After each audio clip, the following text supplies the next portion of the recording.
You are now entering Video Village. This is not a drill. It's a podcast, mother...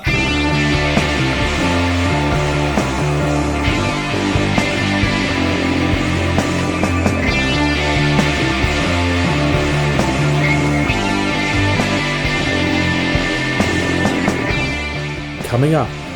I, Sam, review The Burbs, Lord of the Flies, Small Prophets, and The Strangers Chapter 3. And we, Jordan and Sam, review Send Help, The Night Manager Season 2. Looney Tunes, The Day the Earth Blew Up, Fallout Season 2. The Wrecking Crew, 28 years later, The Bone Temple. and Iron Lung. I've got some stuff to say. Oh, do you? Reviews. You do surprise me. Yeah.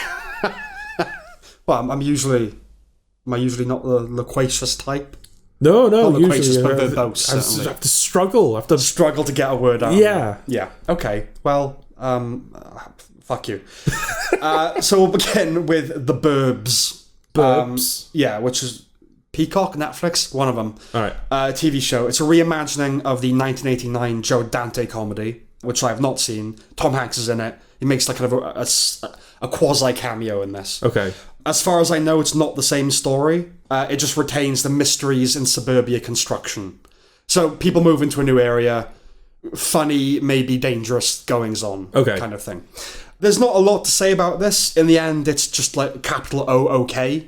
It resides in the same cul-de-sacs as your Only Murders in the Buildings, right? Nothing superlative, nothing special, perfectly plain television.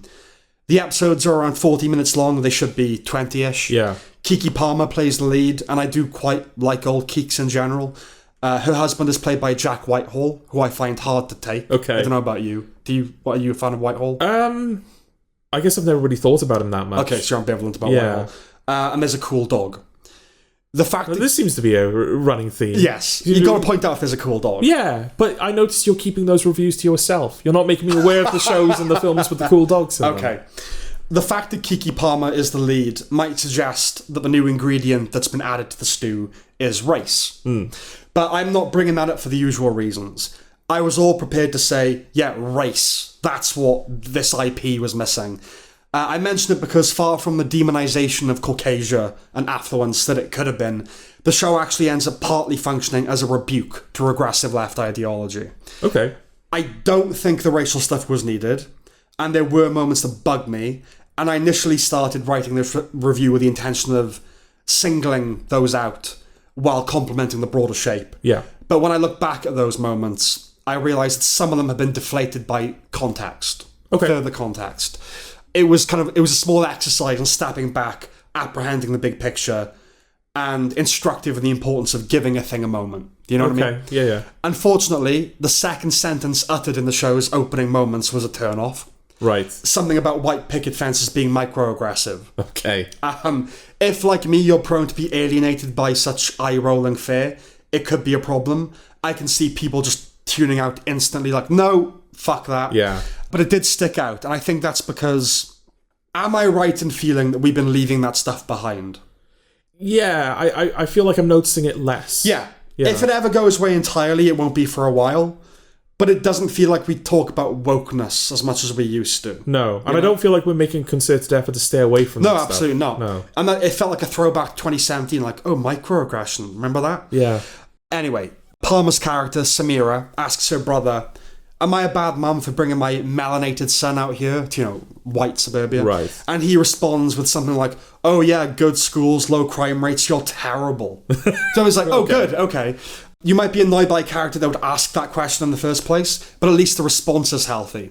And that's basically the relationship the show has with all that stuff, though that exchange is probably the most overt example. I would have encouraged them to be that on the nose for the rest of it. Because in macro, Samira comes to fall in love with the neighbourhood. In the beginning, she meets the neighbours that form the core cast, all of whom are hiding something, and it could easily have gone the way of Get Out, especially when the spotlight of suspicion is turned on Whitehall, her husband. Okay. But it doesn't. They all come to be close friends that care about each other. Now, in an intelligent work of fiction, you give the audience 2 + 2. And it's not that this is dumb, but it's not high art. It's accessible mainstream entertainment. So I find myself diverging from my usual preference for subtlety. I'll give you an example. In the pilot, the new neighbour, played by Justin Kirk, of whom I think we're both fans. Are we? He's the Republican candidate in Succession. Oh, yes, we are. That guy. Yes. He moves into the creepy house, like all the stories about the haunted house. Obvious villain, right? Yeah. And Samira thinks something is up, so she goes over there to scope him out, but he doesn't answer the door. Later, the police come to her house because they got a call about her trespassing. Instantly, this becomes about race, because over the phone he said it was a black person, and the cops are a bit dicky, though not in that way. Then she confronts Justin Kirk, and he says, I didn't know you were a neighbour. The house is abandoned. You had no idea I was in it. I assumed it was a squatter or a vagrant or something. It's not a race thing. And she says, it's usually a race thing. That's in your head, sister. Right. That's in your head. Anyway, it turns out later that he's a good guy. So are the cops. So in macro, a refutation. But I actually would have appreciated a scene where she acknowledges her mistake and apologises to him. Okay. Do you know what I mean? Because culture could do with some of that. Yeah. We've had enough messaging the other way. The only other bit that irritated me, and I'm sure in large part because it involved Jack Whitehall, is a scene between him and his American friend of Indian descent, Naveen. And Whitehall says to him, I should have asked you this decades ago, but how did it feel being one of the only non-white kids in our class? Great. That's what I want my best friend to ask me. Do you know what I mean? Let's talk about that. Yeah. Real friends joke about that stuff. But there was, I think, Shane Gillis was on like a podcast, and he said that he was like watching something with a black friend of his that got a bit like racy. Yeah. I'm not sure what this was. Racy as in... Oh yeah. Yeah. It made Shane Gillis a bit uncomfortable. It's like, oh, do I have to address this now with him? I can't remember specifically what the context was, but he says that he turned to his friend and was like, are you cool with? And his friend immediately goes, I knew you were going to say some gay shit like that. Yeah, exactly. Yeah. Exactly. But it wasn't even really the asking, it's the tone of lefty empathy with which it was. You know, like, it was the equivalent of A-listers humbly advertising their charity work on Graham Norton. So was that tenor and body language. So yes, I wish it had announced itself more conspicuously in some ways, and I don't even know if that stuff was a conscious mission or just ended up that way. Either way, it's to the show's credit, but while refreshing, it's not something I'd recommend, because it's otherwise unremarkable. Okay. Lord of the Flies. Yet another project from Jack Thorne, penman of Adolescence, Toxic Town, The Hack, This Is England, Help, Joy, and so on. Right. Based on the novel by William Golding, of course, and it's a completely faithful adaptation. The opening is reminiscent of Lost's, but with a chubby kid instead of Matthew Fox. Sounds like we're onto a winner already. Yeah. Well, I read that Lost was an inspiration, but I'm not adult. I know Lost is post Lord of the Flies. Yeah. The scene is shot with unique, disorientating camera work, which was promising. But while it established the quirkiness of the visual language to a degree, it was ultimately a promise undelivered upon. Okay. It is filmed somewhat strangely, these handheld, almost green grass zooms, alongside expressionistic tableaus. There are these inserted close-ups of the kids staring down the lens like something out of Moonlight. You haven't seen Moonlight, have you? But there's a lot of that. The more naturalistic half of the photography does little to bring you into the fold. You're kept at what feels like an intentional distance.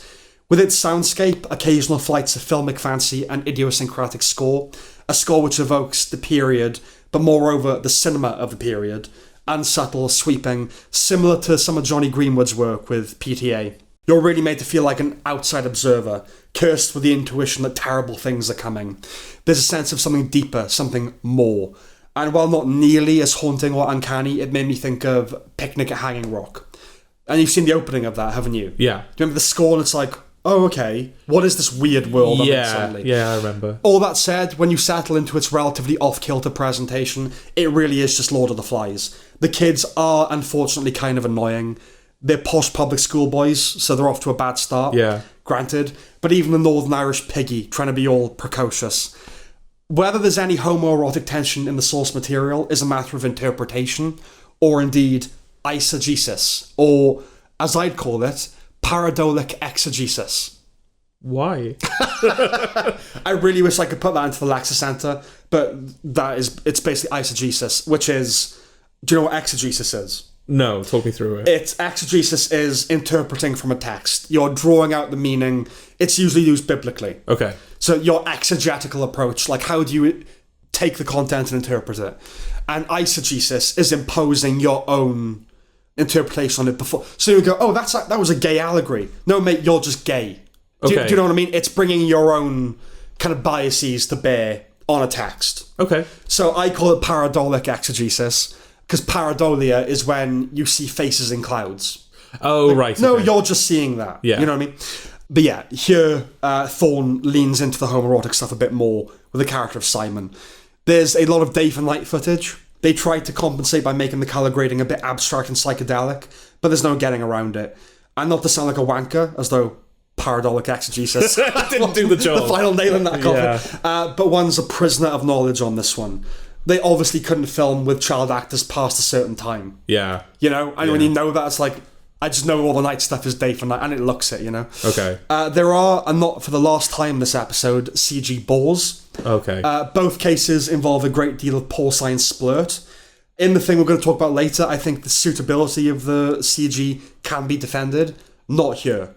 When the de-civilized kids all start going mental and gyrating and contorting, rather than eerie, I found it laughable. Okay. It's funny to me. That's kind of it. It's not bad, it's straight down the line. It doesn't add anything to the story or one's understanding of the book. It doesn't recontextualize it. It's fine. Just kind of random. I don't know why it exists. Okay. And that's sort of my final word on it. Yeah, okay. So not a substitute for just reading the book. Just read the book. Just read the book. Yeah. Small Profits. So this is a 6-episode BBC comedy drama from Mackenzie Crook. Another humanistic, compassionate show in the mould of Detectorists about loneliness and connection. The tone of something like Submarine. Okay. Piers Quigley, great name, plays Michael Sleep. That's the guy's real name. Oh, that's the guy's name. Yeah, that's the guy's name. Oh, that's great. Yeah. Piers Quigley. He plays Michael Sleep. The character doesn't have much time for anyone. He's carrying a quiet devastation that nonetheless has a different character than what we're used to. He doesn't behave tortured, you know? Yeah. It's contained to a room in his house. So basically, it's about this guy who's a wife or girlfriend, I can't remember exactly which, but long-term partner, went missing like 20 years ago and was like last seen near a bridge, right? Okay. And he is convinced that she's still out there. But, you know, since his living room is a replica of her childhood 70s living room on Christmas Day. And he doesn't touch a thing, you know, because he did it for her one Christmas and has just kept it the same. Right. He works in a big, like, B&Q type warehouse and, yeah, just kind of keeps everyone at arm's length, and he befriends a co-worker, this young woman, and his father, played by Michael Palin, apparently grew homunculi back in the day that can answer any question for you. She's like, right, I'm going to grow homunculi and I'm going to ask where my wife went. Right. That's the plot. Are these the titular Small Profits? Yes. Okay. Nice low-key surrealism, like Michael trying to pour a bowl of Shreddies, but an unbroken sheet of Shreddies falling out of the bowl. Okay. And him standing before a mountain range. You've never seen as many buckets in your life. A mountain range of buckets. And a guy asking him, do you sell buckets? It has a unique approach. Yeah, sounds it. Yeah, 99% of the time, his pursuit would be revealed as desperate folly, right?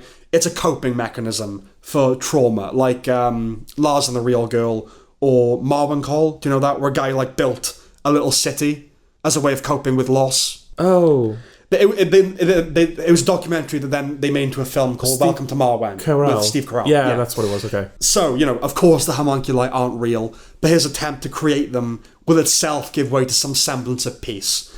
He's got to snap out of it and find a way back to other people, realise she's gone, all that. But no, the magical realism here is real magic. Okay. Unless future seasons reveal the whole thing to be an elaborate delusion, but there's no reason to suspect that. Other characters see them, interact with them when he's not there as well. Yeah. There's no sense Crook even wants you to doubt the authenticity of the endeavour. We've just been trained contrary by other media. You know what I mean? Yeah. The season ends with some emotional catharsis and unconditionally announces to be continued. Okay. And I hope it does, because it hasn't been renewed. But yeah, that's a recommendation. Yeah, sounds like it. Okay. Okay. And finally, The Strangers Chapter 3. Yay! Last one? Well, yeah, maybe. Hopefully. Okay. Let's see. This one doesn't begin with statistics that speciously suggest a social conscience, but a melancholy rendition of The Sound of Silence. shortly followed by text defining serial killer. Is there a non-melancholy rendition of No, Sound of Silence? no, Sound of Silence is melancholy, not melancholy. Okay. Very different. But yeah, it gives a dictionary definition of serial killer. The victims are usually strangers. Huh? Oh, is that how... Two sides of the same coin. Okay. In a mirror darkly, whatever. A quarter to a third of the film is made up of flashbacks and exposition. Every gap is filled in, right, by the end of it. So while the ultimate uncaused cause is, hey, some kids just have homicide in their cells, we now know how all the strangers meet, how they pick their targets, and how they keep getting away with it. Okay. They do give us one more of those poser lines. What did I do? Why did you take me? Because you're here. You know, that shit again. Yeah. But the nihilism is negligible, made utterly redundant by explanation. By the way, in one of those flashbacks, we see child Gregory, stranger in chief, on trial for killing a kid. But because his father is sheriff, with a reputation above reproach, they just let him keep custody of the kid. Right. Because, yeah, you're a good guy, you probably won't do it again. And they just don't do anything. Okay. Gregory has a scene with our unkillable protagonist Maya in a church. He asks her, why do you think God let Cain kill Abel? And she responds, I don't know. And he responds, I don't know either. Maybe he just wanted to watch. This sounds like it must mean something in the context of the film. Yeah. It doesn't. Okay. Plus, if you're going to go biblical with your murdering philosophy like a fucking hack, Abraham has a much more compelling story. Right. Like, God, kill your son. Oh, all right. What are you doing? Don't do that. That just says a lot more about the capriciousness of, you know. There's more going on than the first two, and it's the final film in a trilogy, so it should be the best. Yeah. And for about half the film, that's what I thought. Now, it doesn't emerge as dull as its predecessors. It's more actively stupid. Okay? But before we get there, some secondary critiques. They employ Heart's crazy on you. No. As ever, the violence is repetitive and uninspired, and most egregiously, you don't feel it. Yeah. Right? I will say, I spent the days before seeing this watching things like Necromantic. For the sake of my film education, he says, but also to plug my head into the Ungodly Socket, as one must do from time to time. And that film in particular is one of the most meaninglessly bad taste hunks of phlegm I've ever seen. So I'll confess to some gratitude for the bland nastiness of The Strangers Chapter 3. But any other day, of course, it's an unforgivable sin for a horror film. Yeah. Horror is just hard to get right, man. It's really hard. Okay, the plot. The thrust of the film ends up being the attempt to make Maya a stranger. Okay? Okay. So I'll just tell you... But are they fairly well acquainted at this point? I mean, all this stuff has happened like over a matter of days. Okay. All three films have been like boom, boom, boom. Yeah. Right? I'll tell you just exactly what happens. That's always seemed to be the best thing for this series. Right. The two surviving strangers, Gregory and Dollface, kidnap Maya again and take her to a motel where they plan to kill their next two victims, another couple. Gregory kills the guy, and when he's distracted, Maya seizes Dollface's machete and kills her. Right. Then Gregory, who seems cool with that, guides her hand into stabbing the woman. Right? Okay. Maya starts behaving then like she's in a numbed out daze, just like going along with everything. Meanwhile, her sister, brother-in-law, and a bodyguard, I guess, show up in the town looking for her. Gregory finds out where they are, drives there with Maya tied up in the passenger seat, kills her brother-in-law, then executes her sister in front of her. Which, by the way, is a shining Dick Halloran type ripoff. Okay. Like, oh, they've come in town to save the day. Oh, no, they're dead. All the while, Maya is kind of crying, but also observing impartially. Then, Gregory puts the sister's body in the truck and unties Maya, leaving her with a knife and letting her go. She starts driving out of the town, but then decides, fuck that. She goes to a bunker/shrine where Gregory and his sheriff father, who's been covering it up all these years, obviously, they're chilling. She has a shotgun, by the way. She dispassionately dispatches the sheriff. Then she goes into the altar room. Gregory walks in, and again, impassively, she tells him, you've taken everything from me. And he says, there's only pain in you now. And she says, there's nothing in me now. And he says, I freed you. She confesses her love for him, and they start sniffing each other. Right. Then, she stabs him with a knife that he left for her, which he's happy about, and that perverse student becomes the master psycho way. Yeah. Ooh, we were so fucked up, bro. revealing what we knew the whole time, obviously, that all of her apparent apathy was a ploy.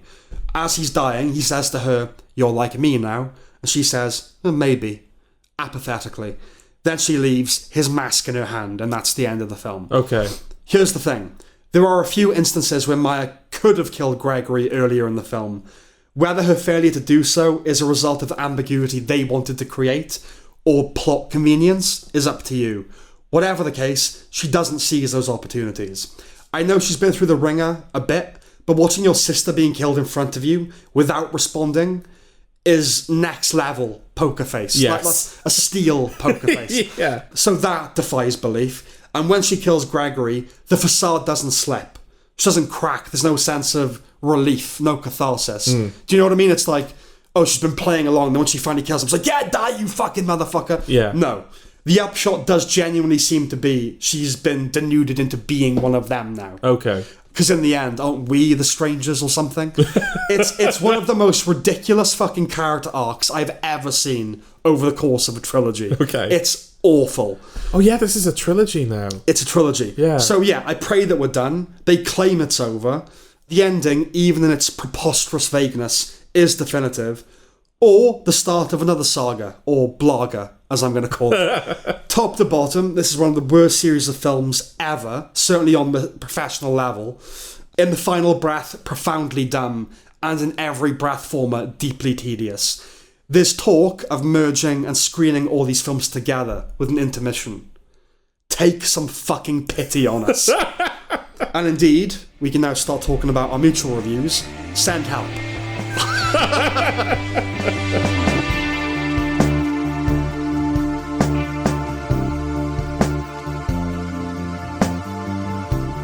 So, appropriately, off the back of that message, what's our first mutual review? Send help. Indeed. The help being you don't have to talk about the strangers anymore. Yes. Yes. Ever, hopefully. Ever. Yeah, fingers crossed. Yeah. It is weird. I think you said it to me before. It is weird how you've gone on this whole journey. I haven't seen any of them. Yeah, this has been a solo torture, yeah.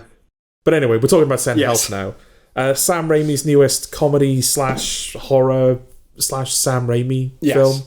Comedy in that the film tries to convince you of the laughable notion that Rachel McAdams is a disgusting freak. Yes. And not one of the most beautiful and desirable women alive. Yeah. Ever, potentially. And horror once you realise that this is probably the one aspect of the film which is being deathly serious. The film doesn't work if you don't think of Rachel McAdams as kind of like... Frumpy. You're frumpy and undesirable and like a nuisance to everyone around her. Yes. Rachel McAdams plays a hard-working woman in a world of hard golfing men. A working girl. A working girl. 9 to 5. Well, she's working longer than that because this is the corporate world. Yeah. No, I meant 9 until 5 in the morning. Okay. Or 9 on a Monday till 5 on a Sunday. Yeah. All right. Yeah. Okay. No, 9 on a Monday till 5 p.m. the next Monday. Oh, I see. Okay. I see. But yeah, she's working in this corporate world. New arsehole CEO comes in, takes a disliking to her immediately. But then the two crash land on a desert island where she learns that not only is she in her element, but she's the boss now. Dare I say, Sam, she is the captain now. Hello. Yeah, this is Sam Raimi returning to his mayhemic roots, isn't it? Tapping into that manic energy. We get those gross extreme close-ups in the beginning that establish the tone. Yeah. The squibs are absurd, there's vomit, there's violence. Drag Me to Hell has a lot of fans, but this is the best thing he's done since Spider-Man 2, probably. Okay. Yeah. I'm not vastly familiar with his filmography. Doctor Strange did, didn't he? The second one he did. Yeah, and it felt like... That felt not like a Sam Raimi film to me. That was a struggle against corporate hegemony, wasn't it? A guy trying to do his own thing. Yeah. But he did Oz the Great and Powerful. Yeah. Whereas from what little I know about him, this does feel like this is him. This is him. Yeah, absolutely. But yeah, the MVP is Rachel McAdams. She is a very good actress. Yeah. Able to slip in and out of any genre or type of film. Like, just look at her filmography. You got like this, you've got Doctor Strange, you've got The Notebook, Spotlight, Mean Girls, Are You There, Goddess Me, Margaret, like all these different tones that she does really well. Like in Red Eye. Oh, yeah. And she's likable, you know? Apparently not. No, you know. She's proper up for it here. Like in the beginning, they tried to frump her up, like you said. Yeah. No. Dylan O'Brien is good too with his obnoxious maniacal laugh. Yes. It's a brief appearance, but I hadn't seen Dennis Haysbert in anything new for eons.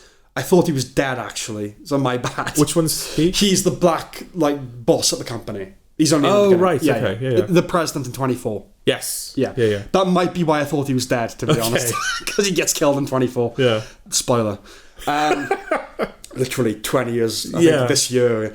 The script is witty, fun, and despite its 2-hour runtime, tight. You know? The writers, Mark Swift and Damian Shannon, really make the most of it. They do all the tropical island survival stuff. It does feel pretty definitive. Yeah, they've wrung it all out of it.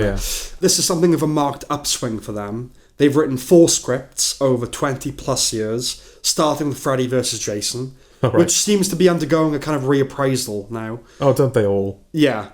The Friday the 13th reboot, which isn't, and Baywatch, which isn't. Yeah. Apropos our greatest hits, there's a very computer-generated wild boar. Yeah, this is the thing to which you were referring, yeah. And I understand that achieving that scene practically would have been tricky. The whole thing put me in mind of Lost, anyway, obviously, again. Yeah. But I was reminded of the polar bear in the pilot. Have you seen that behind-the-scenes thing? The crew's attempts to realise it without visual effects? I don't think so. There's a moment where you hear, it thundering in the brush, and then it kind of jumps out of the foliage, and Sawyer shoots it. And they shot that scene anyway, because they were still shooting the pilot when the trailer was put on ABC, because that's how fucking quick it all happened. Yeah. And it's a fake polar bear. And when you freeze frame it, because that was coming in at that time, it's clearly just like a rubber polar bear just flopping about. Okay. And so then they did it with CG. But it reminded me of that. Maybe if you tried to do it with a fake ball, it wouldn't have worked. I mean, I think Sam Raimi could have pulled it off in his Evil Dead days, but it really does. But the extreme grossness of the blood and the snot. I think the boar here is so goofily unreal. Yeah. It broke through to the other side for me. Because it's a monster in this. It's not just a wild boar. It's like a video game creature. Yeah. It's ridiculous. Yeah, demonic almost. A demonic boar. So I was fine with it. Yeah, the film is being sold as a comedy horror. It's more of a comedy thriller, I think. Yeah, there are moments of horror. There are dollops of it, yeah. Yeah, you get little jump scare moments. We've got he manages to throw an Evil Dead hag in a nightmare sequence. Yeah. Which, it didn't ruin that nightmare sequence for me, but, the way that it was kind of using all the elements, it's a spoiler to say what happens. Yeah. But, when the woman's coming out of the water, I thought, that's a really effective way of making her look like a sort of creature or monster, but it works in context, given what's happened. Yes. And then they just throw an Evil Dead hag in there that isn't set up and is, never brought up again. Yeah. And I was like, that feels like a kind of deflating punctuation. Yes. To that scene. And there are also little jump scares as well, during the plane crash when the woman hits the window and stuff. Yeah. But but the whole thing's her kind of it's more like a Hitchcock horror then. It's a thriller. It's like Psycho. It's kind of realizing the person I'm with, maybe they're not. Yes. Every marble is not in place. Yeah. But there are moments of horror, but at the end she's kind of made into this borderline monster. Yes. With what happens to her. Yeah, it's just a very entertaining ride. A few good laughs and a standout performance from Rachel McAdams. It's a really good Midnight Madness type movie. Yeah, I saw it in the cinema. Yeah. Which I think was the right move, because the crowd that I was with, I think the cinema was half full. Oh, really? Okay. So it's the most full cinema I've been to in years, I think, at this point. Yeah. Because of the types of films we typically go see. But the crowd was properly up for it. Yeah. The boar sequence, raucous laughter. Okay. During all of that, especially when she throws the head at the guy and she's like, I think I like hunting. Yeah. Yeah, the crowd was just properly up for it, which is good, because it was a film that I think deserved that. It deserves to be seen in that context. Absolutely. Do you know what my only problem with that kind of stuff is? You can be fooled sometimes. If you're laughing with the crowd, this is nice. Yeah. Sometimes when you watch it alone, you're like, that's not funny at all. This is not one of those cases. Well, thankfully I had you to confirm for me, but it did feel like the film deserved the response that it was getting, which was nice to see, because it's a lot of people have been bringing up that it's a R-rated original property from a filmmaker, from an auteur in 2026. Yeah. And it's doing all right, I think. Yeah. Yeah. Not just critical response, but commercially, I think it's doing fine. We have to it's always worth celebrating, but we kind of have to be past the point where we're surprised about original IP. Sinners did well, One Battle After Another did well. Yeah. But companion didn't. No, not everything is going to do well. Yeah, but it's not. It's not the rule now that original IP doesn't do well. There's an appetite just for good films. Yeah. You know, and Marvel and Disney will just do well whatever. Yes. They don't have to make good films. You know, but no, some of that stuff, word of mouth still matters. Not as much as it used to, but still. Yeah, no, it's a good film. Yeah, it's imperfect. It's obviously it's not like a great film, but no, it's a fun film. Yeah, this is the type of film where its imperfections are what makes it. Yes, it's what injects that personality into it that sticks with you. Like the fact that like during that horrific plane crash sequence, there's like comedic beats thrown in. Yeah, and you're like, I don't know if I would do that necessarily. Well, a guy is trying to stay on board and she's like, fuck off. Yeah, and then he's like banging against the window and she just kind of puts the blinds down. Yeah. And you're like, oh, a film with personality. Yes. And even though I just complained about the Evil Dead hag, it was a moment where you kind of reminded, oh yeah, this is a film made by an auteur. For me, it was that the opening stuff where it was the close-ups of the mayo on the mouth. Okay, this is different. Yeah. You know? Yeah, it's got a...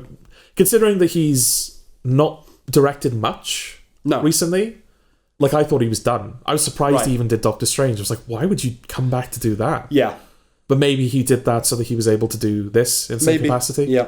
But yeah, it was like, oh yeah, it's like, the film has like a nice energy to it. It feels like the guy he's trying. He's getting something out of his system. Well, doing Strange God and McAdams, didn't it, probably? So probably, yeah. They probably met there, so that was good. Yeah. It was good that he did it for that reason. But yeah, it's a recommendation. Yeah, obviously not going to say much about it because it's just fun seeing how it plays out. But yeah, it's a recommendation for both of us. Okay.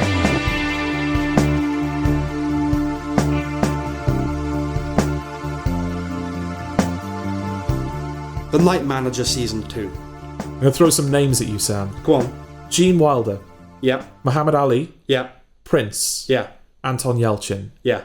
Care to hazard a guess? Gene Wilder. Yeah. Prince. Yeah. Anton Yelchin. Yeah. And Muhammad Ali. Well, they're all dead. Yes. Yeah. But they were alive. Yes. When the first season of The Night Manager aired in 2016. Yes. And now here we are talking about the recently airing season 2. Yes. Yes, it's been a while. It has been a while. Someone, of course, absent from that list is Tom Hiddleston. Yes. Who reprises his role as the titular Night Manager season 2. Mm-hmm. In the first season, he was recruited by MI6 to infiltrate the ranks of Hugh Laurie's Richard Roper, the world's most evil man. Yeah. This time, Hiddleston is managing a team within MI6 that typically operates at night, until suddenly he stumbles across what he believes to be the remnants of Richard Roper's Roperation. Sure. Rotto, Raggy. Better go seduce some Colombians and stand around looking all punchable until the answer literally punches him in the face. But not if I punch him first. I'm not the biggest fan of Tom Hiddleston. Well, I would say Roper, in the context of Epstein, he's gone down that list, hasn't he? He sells arms. But yeah, I mean, all he does is sell weapons that kill children. He sells weapons. He doesn't facilitate. He doesn't human traffic, right? As far as I know. No, I think it's just the weapons stuff. Which is bad, but it's not as evil as human trafficking. Yeah. No, what's the whole story that Olivia Colman tells in the first season where she's like, there was an attack on like a school, right, where all of the children basically melted because of the weapons. Right, okay. And everyone was like, oh my God, that's terrible. And Hugh Laurie was like, money. Melted children. Yeah. Yes. Well, yeah, that's, Yeah. Okay. It's just sensible. It's like, money to be made. If you're an arms dealer, yes, any opportunity is going to have cynicism attached to it, isn't it? Yes. Yeah, so I watched the first season when it was released. Yeah. It's been a very long time. I watched it just before the second one. Yes. Kind of by coincidence. Yeah. Because me and Mum were looking for something to watch, and I was like, people keep mentioning this Night Manager thing that's really popular. Hugh Laurie's in it. Oh, that's great. Olivia Colman's in it. Even better. Tom Hiddleston's in it. Oh. Yes, you're not a fan, are you? No, nor are you, though. Well, we'll get to that. Okay. Yes, I don't remember all the details from the first season, but I didn't really feel that left behind, I mean, that long a gap. It's the onus is not on me. No, yeah. I don't know whether it's a function of his age or the show, but I didn't find Tom Hiddleston repellent. Okay. And considering that I typically do, I thought about that, and I realised I typically don't.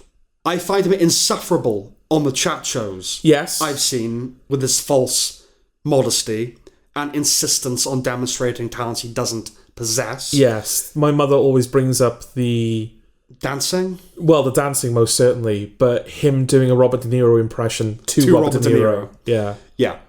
But in film or on TV, less so.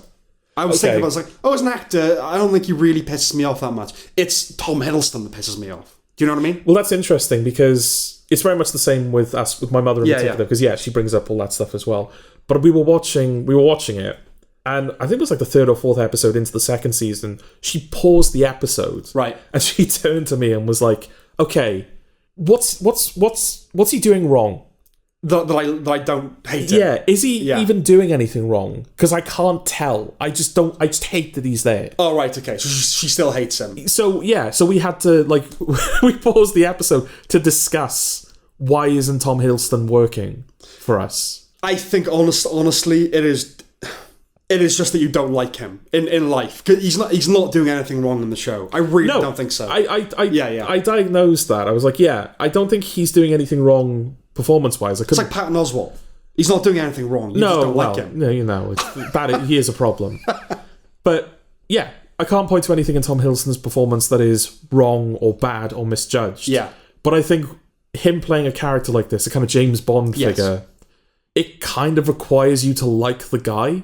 And because we don't like the guy, it doesn't work. You know? Yes, to a degree. I mean, the thing with Bond is men want to be him, right? Yeah. So I think, if you don't like a guy, I'd say in the first season he's fucking Elizabeth Debicki. Yeah. In this season he finger fucks, kind of, Camila Morone. Yeah. You go, well, fuck you, you know? Yeah. So if you like a guy like a lucky bastard, or you go, him. Yeah. But, I don't like him in life. Only his public image, or his public persona, whatever. I think it is helped by the fact he's older. Okay. Definitely. Age just humbles you. Do you know what I mean? So I think that helped, the fact he is old. He looks older now than he did in the first season. But yeah, I didn't know, but strongly suspected Hugh Laurie would return with Force. You said this to me, that because I think you saw the first episode just before I did. Yeah. And you mentioned that there's a moment where we see him on a slab. Yes. But then there's also a moment where, in like a sort of nightmare sequence, I suppose, we see him wake up. Yeah, it's not a body double. It's blurry enough though that CG, AI, unused footage. Do you know what I mean?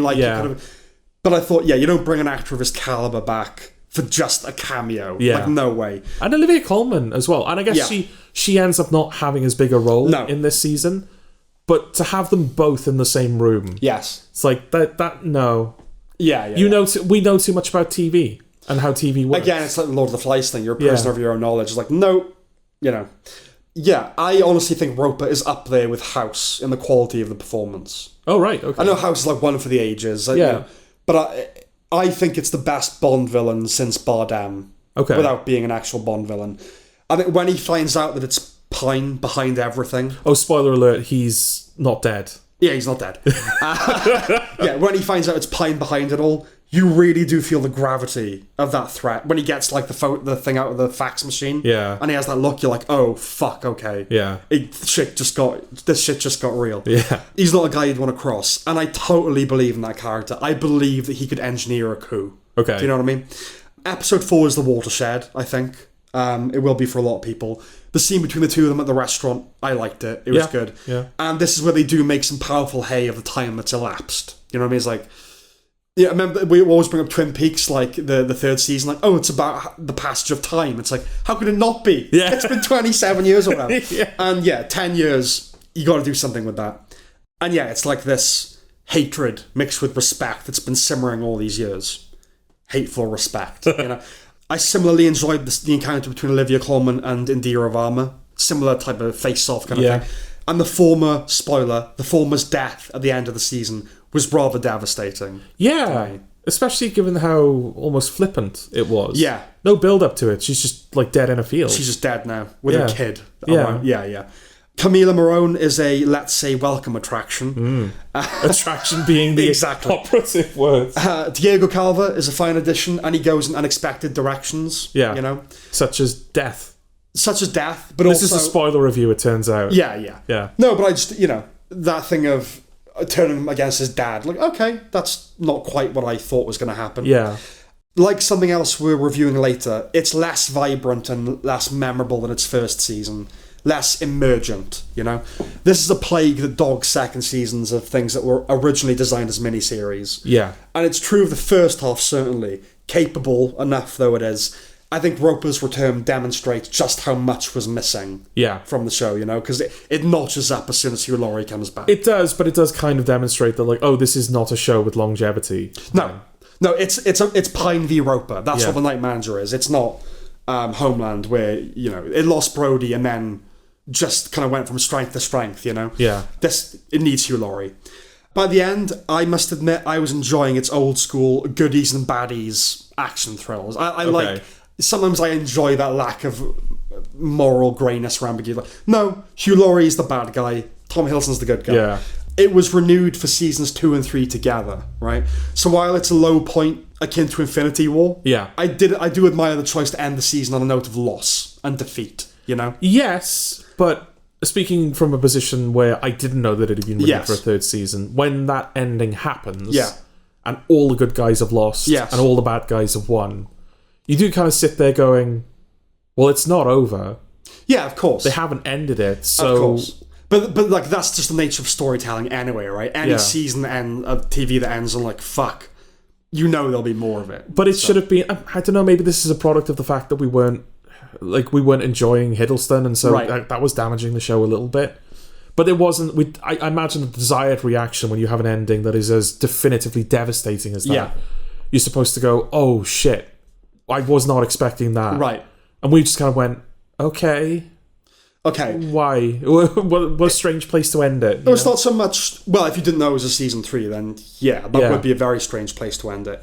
But no, it's you got to go that low so you can come back high later, right? Yeah. Unless, the whole thing ends with, no, Roper just fucking wins and everyone dies. But it's not that. Which I guess I would oddly respect. Not with this show. I'd respect it in a show where that kind of made... Where that was the show. Yeah. This isn't that show. Okay. This is James Bond. James Bond can't lose. Yeah. You know? I don't know, maybe the show's realising, like, even the show doesn't like Tom Hiddleston. It's just going to make him lose. Yeah. No, if you don't like him in the show, it's going to be a problem for you. Yeah, he's most of the show. He is most of the show. Yeah. Tinker Tailor Soldier Spy, George Smiley anyway, was conceived as a realistic antidote to James Bond. You know, John le Carré saw him, was like, let's do a real version of that guy. This too is based on a John le Carré novel. And I think in the absence of Bond for the time being, this is a filling enough portion situated between Bond's best and his worst.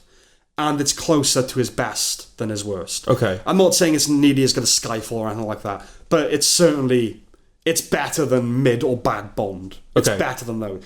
Most Bond films have been bad, unfortunately. Yeah. But so that's kind of my feelings on it. I think I don't necessarily agree with you. Okay.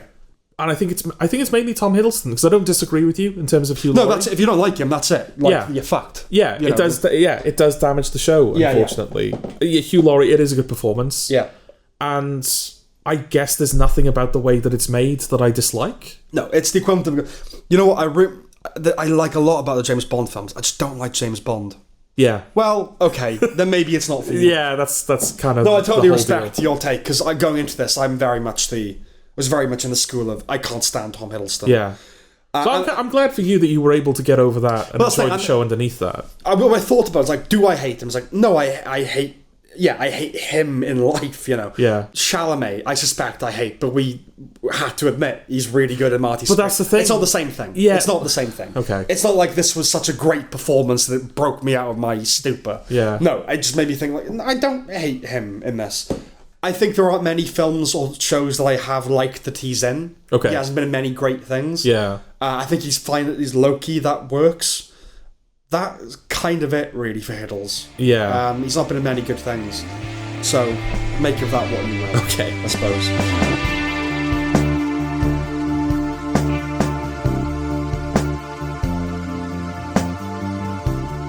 Looney Tunes, The Day the Earth Blew Up. The first, and I had to look this up, the first fully animated Looney Tunes feature film. Yes. How long have the Looney Tunes been around? I don't even know. And how many films have they had? This is the first animated one. Yeah.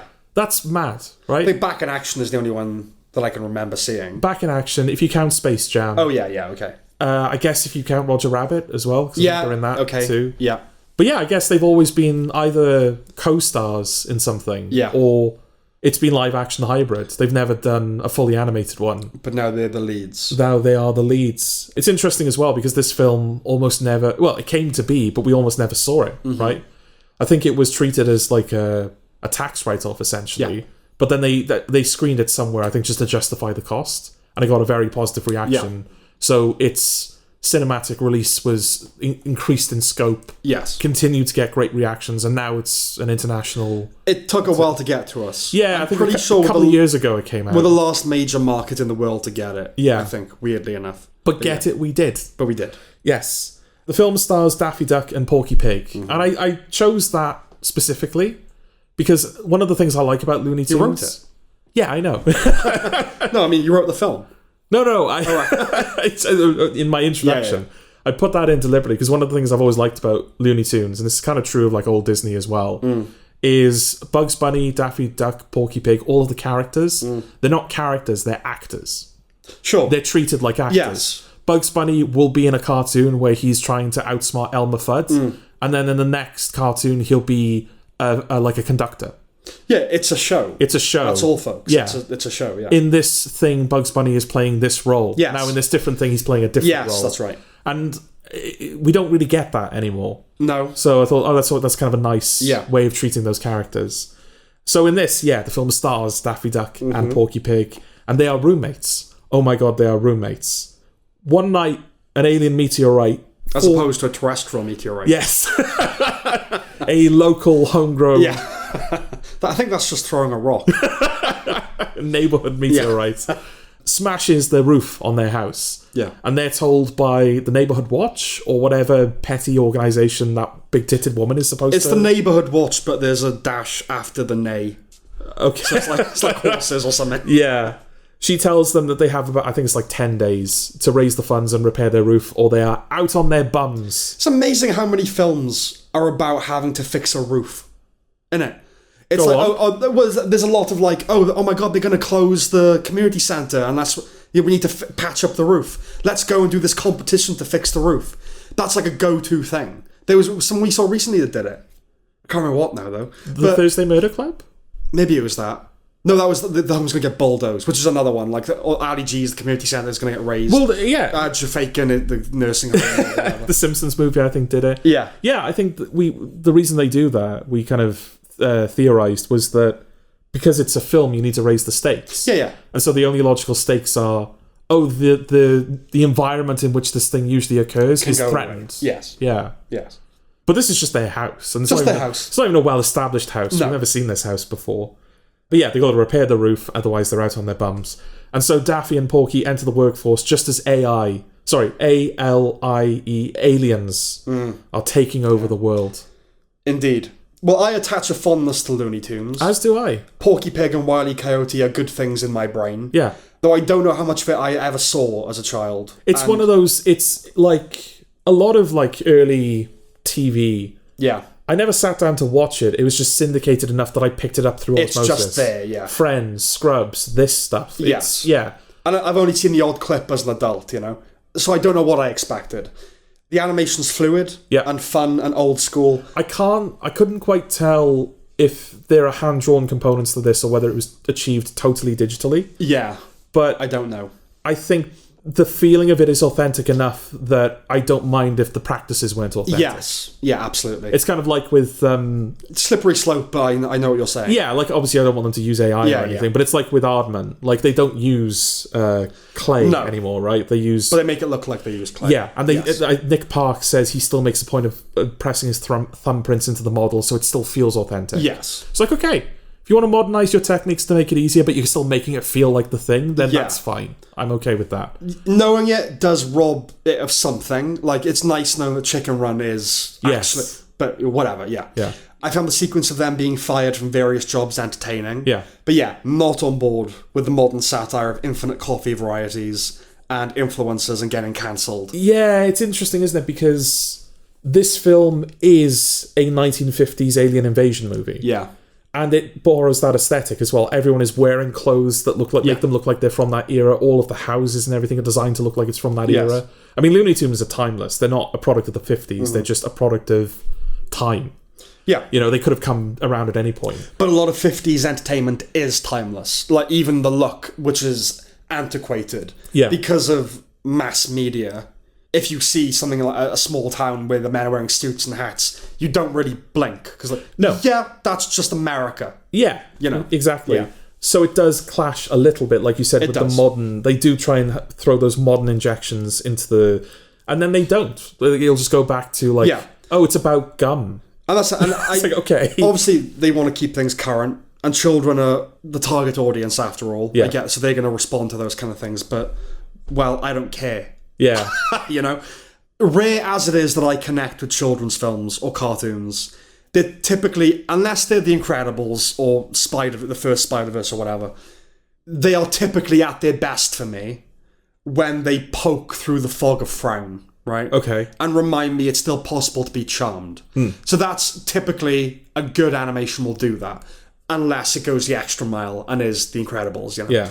And I can't help but find two stuttering cartoon pigs falling in love endearing. Yeah. I'm only human. Yes. Right? That said, it just didn't quite butter my bread. Okay. I acknowledge its strengths.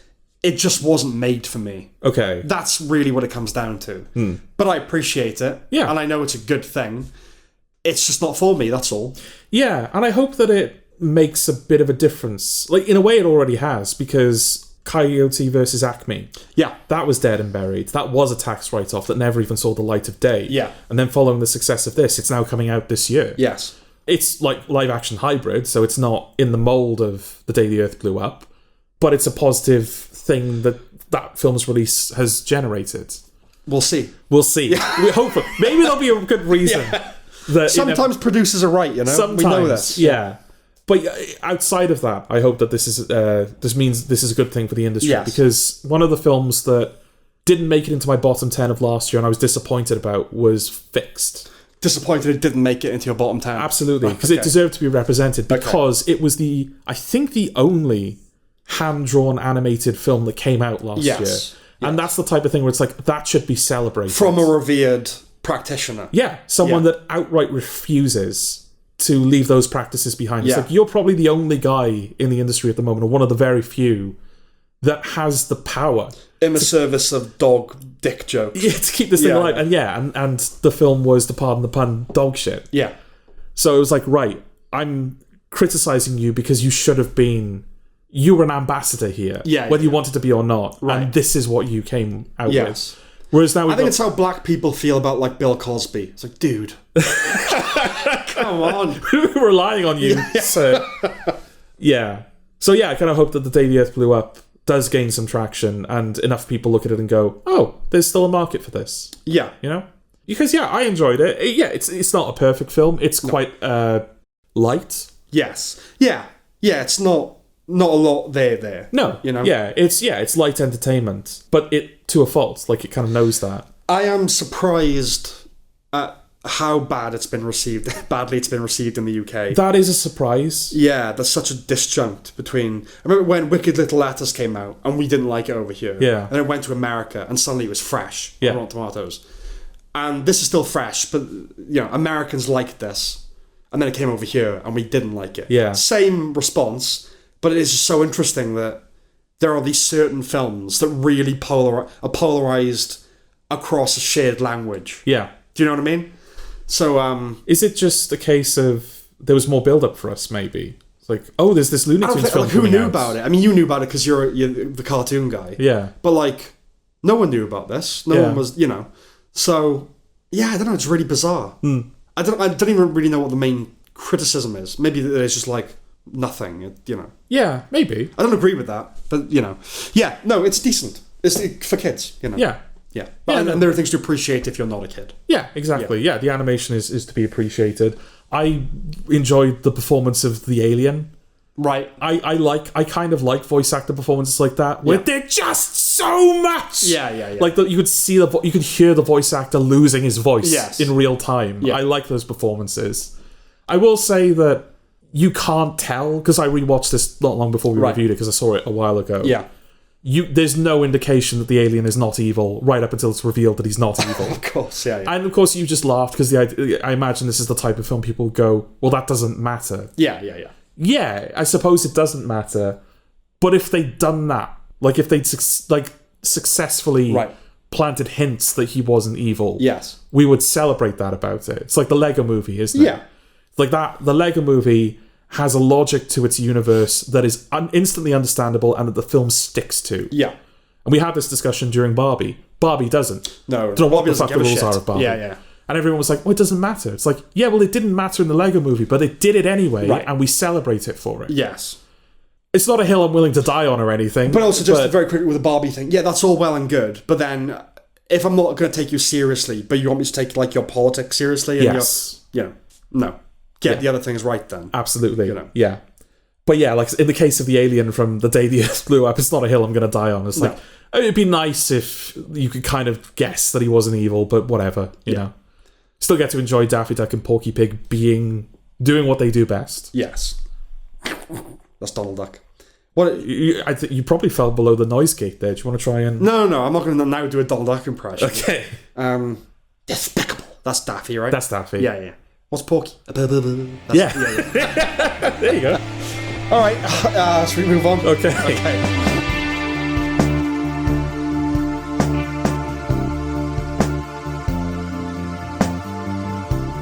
Fallout Season 2 or 2, as English people say. As English people say. Well, as should be evident by now, one of my responsibilities on this podcast is to deliver the premises for the items that we're mutually reviewing. Yep. However, in this case, I feel I have to ask you, Sam, which premise do you want? The shortest one. Do you want the one where Ella Pennell and Walton Goggins are travelling to New Vegas in order to capture Carl MacLachlan and bring him back to the Vault for Justice? I'm not going to derail you. Go on. Or would you like to talk about Maximus rising and then falling through the ranks of the Brotherhood after bringing them cold fusion? Well, you've sort of done it, haven't you? Would you also like me to talk about Ella Pennell's brother, who wakes up all of the Vault Tech workers and then guides them on a pilgrimage out into the wasteland? In the show's defence, would you like to talk about the Vault Dwellers running out of water and also starting a group for people that are the products of incest? Yeah. Like Zach Cherry's also up to something for a little bit. In the show's defence. Okay. A show can have myriad things going on that you shouldn't necessarily feel compelled to put into your I've got to cover all these things. Yeah. So Adventures in the Wasteland continue vaguely. You know what I mean? And that's fine. Yeah. I feel like the first season did a better job of balancing all of that. Yeah, though. I'm not defending the show. No. Your overall point is on point. Because it's not just a case of, okay, there are like 6 different storylines I'm following here, and not all of them are marrying up. Yeah. Like, in fairness, the Maximus stuff, and the Ella Pennell stuff, and the Carl MacLachlan stuff, and Justin Theroux, the new character, that stuff, that all does kind of bind at the end. Listen, Game of Thrones would be a good example of, at its peak, that's got to be like maybe 7 or 8 kind of different threads. Yeah. And you are with all of them, and when the show's operating at its very best, yes. Yeah, it can be done. It can be done. And this has sort of done it before. Yeah. But it stopped doing it now. And it's not just a case of, okay, we've got all these disparate elements that we're following and that are kind of being tied up, just not necessarily in the same bow. Yeah. It also feels like the show's introducing more stuff that it's clearly planning to deal with later. Yeah. Like Macaulay Culkin and the Legion, or whatever they're called. Ron Perlman shows up as like a mutant for one scene as well. I think it's like, super mutants. They're comfortable in a renewal. Yeah, but... So, do you know what I mean? So, like, they're not trying to prove themselves as hardcorely as they did in the first season. Hard Macaulay. Yeah. Which is fine. I get... Well, no, it's not fine, because... No, it's... No. You've always got to try and prove yourself to your audience. The first season of Fallout, it was in my top 10 of that year. Was it in yours as well? I think it was, yeah. Yeah. Both really liked that show, because that felt like a show that was just... It didn't feel like it was making... It didn't feel like I was going to be stuck watching this. No, not at all. And now, having watched the second season, it's like, oh, this is now an obligation. I agree. And that's quite a fall from... Quite a fallout. Fallout from us praising the first season. Absolutely. Okay, film and TV are young media, Yeah. right? Relatively speaking. So many of its luminaries are still with us, like the great novelists, dead, right? Yeah. If film gets to be centuries old, Spielberg and Scorsese, as well as being considered two of the greatest ever, might well be consigned to the same era as Chaplin. Do you know what I mean? If cinema gets that old, like, oh yeah, that's sort of the same era. Okay. You know? Yeah. 2070s, it's the same thing. Just to say that, as far as actors are concerned, Walton Goggins belongs on the Mount Rushmore of prestige TV. Okay. He really does, you know? Yeah. I think it was clear that the show knew, Yeah, and he's good. We're going to do more flashback stuff with him. and not just complimenting his performance, just that you really look at that guy's career, and he's The Shield and Justified and all these things he's been in, you know? Yeah. Ella Purnell is still very good. Her big eyes are probably half the reason, but adding a glob of chauvinism, as the feminists would argue, and I feel a sense of protectiveness over Lucy. Okay. You know? Don't get her hooked on drugs. Don't destroy that innocence. Yeah. I prefer her killing people, honestly. I mean, I don't know that I'm on board with her having sex with other people. Aaron Moten is still mono-expressive. You just want to shake him. Is that you know? Maximus? Yeah. Yeah, I don't remember having that much of a problem with Maximus in the first Oh, season. I did. Though, yeah, you highlighted it. Yeah. He was definitely the weakest of the three, Yeah. but you had a problem with him. Yeah. I had a problem with him this time. Yeah. I think it doesn't help that he's separate from like the events for so long. Yeah, and it's not the one you want to go back to either. It's, no. Yeah. Ella Purnell and Walton Goggins. And also, it feels like if you're just taking the second series in isolation, it feels like his big journey is just to get him back to where he was at the end of series 1. Yeah. And you're like, well, what was that for then? Right. I know he gets to kill, what's the comedian that we both hate? Kamal Nanjiani. Yeah, he gets to kill him. Mercifully short. And that was nice. Yeah. But other than that, I don't know what he did this season that I liked. It's just that face like that. It's like he's always about to cry. Do you know what I mean? Yeah. Yeah, I'm bored. Adult Macaulay Culkin is a strange thing. Okay. I'm very glad for him that he's settled down with a family and he's healthy and all that. Not so much with the acting. Okay. I suspect we'll be seeing him more, not just in this show. There is the redolence of resurgence about him. I don't know that he's survived the transition. What do you think that's for? I guess what I'm wondering is how much of his reintroduction to the world is to do with Kieran Culkin's success. Well, people like comeback stories. They do like comeback stories. That's sort of what it is, right? And I know that he was like gone for a while because he had to get clean, and he's got clean and everything, and that's great. But I'm sure I heard him say before that, like, I don't need to do it anymore. Yeah, no, there was a while there where he wasn't acting, but just got happy and settled down and everything. No, it's just in him, obviously, you know what I mean? Like, he was in a season of American Horror Story, wasn't he? Okay. He might be in the next one as well. He's coming back. Yeah. And, I don't know, all I'll say is then that this is not proof that it's a worthy comeback. Okay. Because his face is just kind of, it's not right, man. It's not, but also, he doesn't really do enough in the show for me to feel like I've got a proper sense of... No, there's also a kind of breaking the fourth wall thing where I'm sure there's a Lexus Santa term for it. His reveal is that, oh look, it's Macaulay Culkin. Oh yeah. Do you know what I mean? This man has no context in the world of Fallout. Oh my god, it's that character. No, it's that actor. I don't like stuff like that. No. Justin Theroux, he's a very happy addition, having a much better time than he did as Kevin Garvey. Yes. The Carl MacLachlan de-aging is hit and miss. It's not good. No, it's not good. It's because it's noticeable, and it is noticeable. I don't know if this kind of stuff was noticeable in the first series. Did they de-age him in the first season? Well, I don't know if they de-age him, but just like some of the effects were. Yeah. Because she fights. She fights some like mutant creatures in the first series. It feels like the mutant creatures this time around were less... I was less on board with all of that stuff. Okay. And I don't know. Like, it's... Obviously, we're still doing the review, but I think the ultimate problem for me, and the ultimate kind of symptom of that problem, is that Season 2 is causing me to question why I liked Season 1 so much. I agree. Yeah. Yeah, but I've rewatched Season 1... At least once. Okay. After the fact. Way after the fact. Yeah. And I still liked it. Okay. I might not have liked it as much, but because I think that the fact that there was a good Fallout show was a big deal to us. And now that it's just a show. Yeah. It's lost some of that. Yeah. Well, it's like I said to you, isn't it? This was the big test for me. Yeah. For a lot of people, The Last of Us was like, okay, we can make good video game stuff. It's like, well... Fallout's the real test of that, because we're not adapting a story with Fallout, we're adapting a world, which is what video games in most cases are. Yes. And it did it really well. And now this time, yeah, like you said, it feels like, where did all that energy go and that life go? There's just too much stuff as well. There's a lot of too stuff. much the group of the Legion of the blah blahs. I can't stand that D&D shit. I don't mean literally D&D. Yeah. I mean, like in television, I don't want that. I don't want to have to remember all the fucking factions and all that. You know, Game of Thrones, I could get on board. You know, but other than that, it still has a sense of fun. You know, like the goings on at the vault. They provide that goofy energy, don't they? Yeah. The inbreeding, like you said, support group, which is essentially out and out comedy, right? Yeah. Well, because it becomes like not a front. It's not the right word, but the reason so many people end up in that group is because there's a water shortage and a food shortage, and they have water and snacks. Yes. So it's like no one really cares about the guy or the inbreeding thing. Yeah. Except for like one couple that are really into it because they want to justify the fact that they're cousins and are hitting it off. Yeah, and I don't mind that one disparate thread. Like, if we just need a laugh, we'll just go back to the vault and see what the fuck they're up to. Yeah. Kind of like, is it Scrat in Ice Age? Is that his name? Oh, yeah. Is it Scrat? Yeah. Like, he's just around sometimes. Yeah. I mean, but like, the rest of it has to cohere. But I'm fine with that, just because that is the opportunity for comedy. Yeah. You know, full comedy.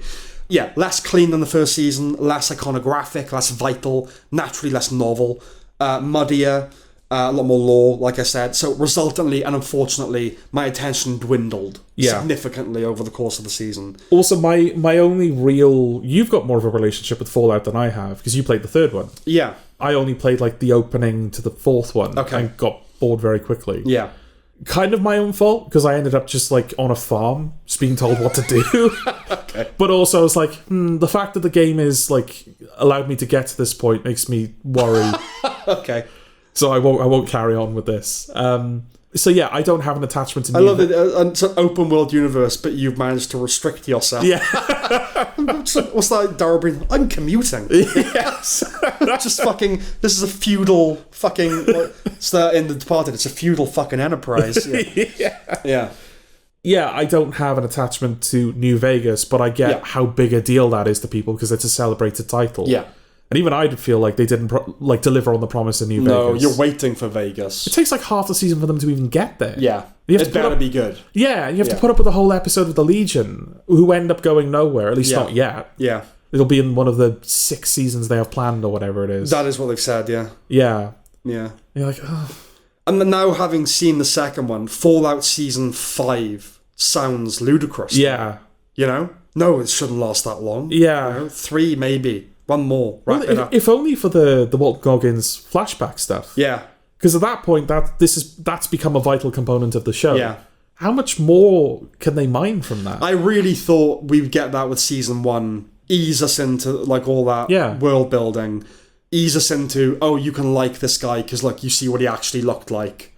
And so you can appreciate the kind of monstrosity now that he's become. Yeah. And then, but we like the ghoul now. So you can drop that. It's kind of like having human characters, right? In, like, Transformers and stuff like that. So the equivalent of, like, we don't need that now. Yeah. The ghoul is fine. The ghoul's enough. I will say, unlike The Walking Dead or The Last of Us, or the vast majority of post-apocalyptic scenarios, there is something in the DNA of this that contains possibilities. Yeah. So I'm not writing it off yet. I just hope for a superior third season.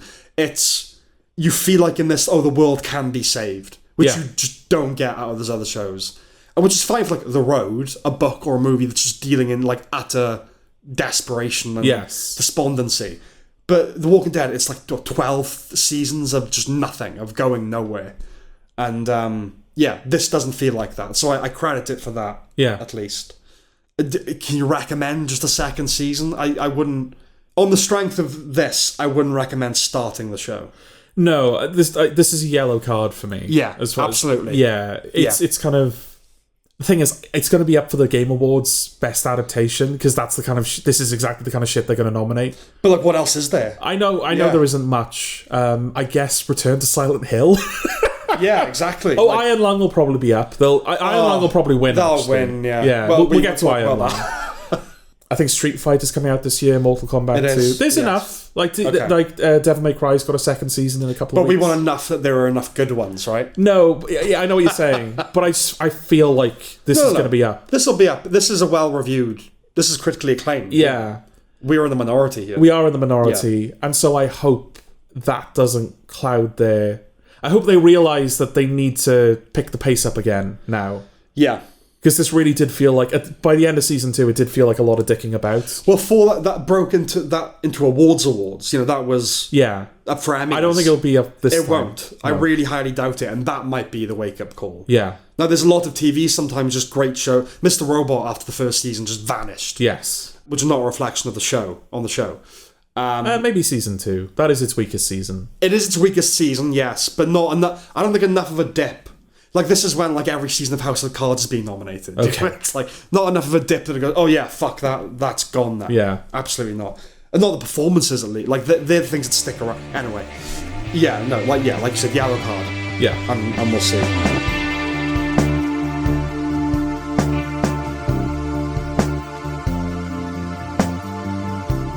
The Wrecking Crew. Indeed.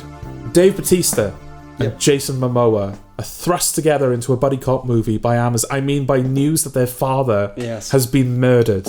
Murdered. A father from whom they are estranged, as well as being estranged from each other. Mm-hmm. What a strange family. Yeah. Bautista, he's like a cop for the army. Yeah. It's called a military cop. Military cop. Military police. Yeah. Bautista is a military cop, and Momoa is a cop with an attitude. Yeah. But through uncovering and hopefully surviving the conspiracy that led to their father's demise, perhaps these buddy cops might just become buddies. Full stop. If you want to be buddies with someone else, I won't stop you. I won't stand in your way. Okay. We get off to a slightly annoying start. Over a modern second unit aerial shot of the city, a DJ announces a throwback that you love, Paradise City. And then we're presented with an old school title card with the copyright text beneath, right? Yeah, we are. Yeah. Paradise City is 1987. Yeah. Those title cards are really 60s and 70s artifacts. Yeah. The footage is straightforwardly modern crisp. And nothing else about the film suggests a throwback, as was implied. Yeah. So that's annoying. Is that kind of alluding to like what you just said about Spielberg and Scorsese being considered like Chaplin era? I suppose, future? yeah. Like, it's like, oh, all that stuff's just old. That's just old film. But it's like, it falsely advertises like, oh, this is an old school thriller. Yeah. No. Old school in the sense that this is a tried and true formula. In that sense, yes. But it's not. It doesn't feel like a 70s movie, does it? Not even close. I just about believe Dave Bautista and Jason Momoa as brothers, though it's less chalk and cheese than chalk and chalk. Okay. On those Hollywood lists of, if we can't get Margot Robbie, try and get Samara Weaving, etc. No shade on Weaves, by the way. I do like her. Yeah. Wouldn't they be up for the same roles? Yeah. Batista and Momoa, do you know what I mean? Yeah. Batista is surely used to stretching his muscles before wrestling. He needs to start stretching his face before acting. Okay. There is such a stiffness to his features. He's doing a different type of performance, though, to what he usually does, right? I think typically he's cast as, like, Strax. Yeah. Like, he's been typecast as that for a while. And this is a far more locked down... Like, he has his moments. He's a straight guy. But he's a straight guy in the comedy. Yeah. Whereas it feels like Jason Momoa is kind of moving further in the direction that he started with the Minecraft movie. Yeah. Where, like, he was Aquaman, the cool, badass Aquaman. Yeah. And now he's just a funny goof. It's riffing. Yeah. I like Stephen Root a lot, but he is a working character actor, meaning his talents are not always utilised. No, but it was nice seeing him all sunburnt and angry here. That's true. Yeah. Beetroot. We should say the film is set in Hawaii. Yeah. And the only reason I bring that up is just because it feels like whenever I see Hawaii on the TV, it's usually in the context of there's been a murder. Yeah. But what's interesting about... Or a chimp has gone ape. Yeah. But what's interesting about that, or funny about that, I suppose, is that usually if you're filming stuff in Hawaii, you got to go through the Hawaii Tourist Board. Right. Where they're like, let's make Hawaii as like picturesque as possible because people want to go there. Yes.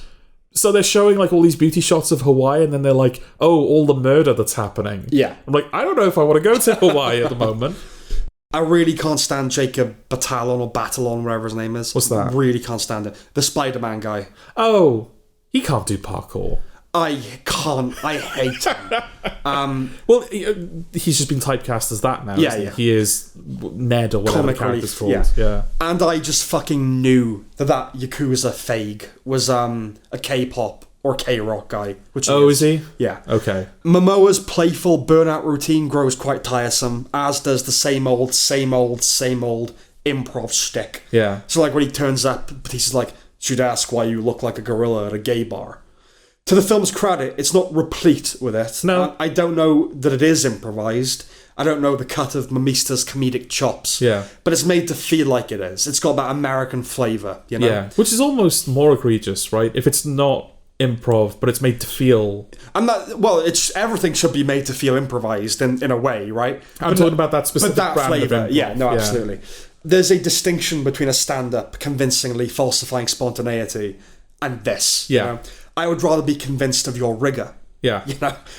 Say what you want about Louis C.K., I'm sure many people have at this point. That is a man that manages to make something feel spontaneous. Yeah. And tangents he'll go on. Stuart Lee, when he's not doing like his cleverly written, when he's just like, that's all still written, you know what I mean? Yeah.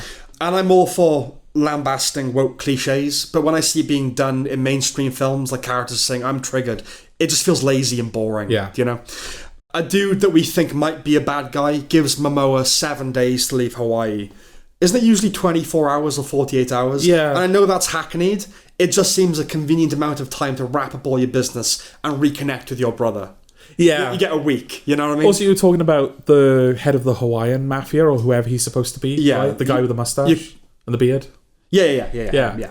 That was weird because it felt like the film was introducing a problem that it was immediately solving. Yeah. He was like, you came back here, Jason Momoa, and now we're going to kill you in 7 days. That's what I mean. And during those 7 days, no one will come after you and we won't be a problem and you'll forget that we're even here. Yeah. Oh, okay. Yeah. Cool.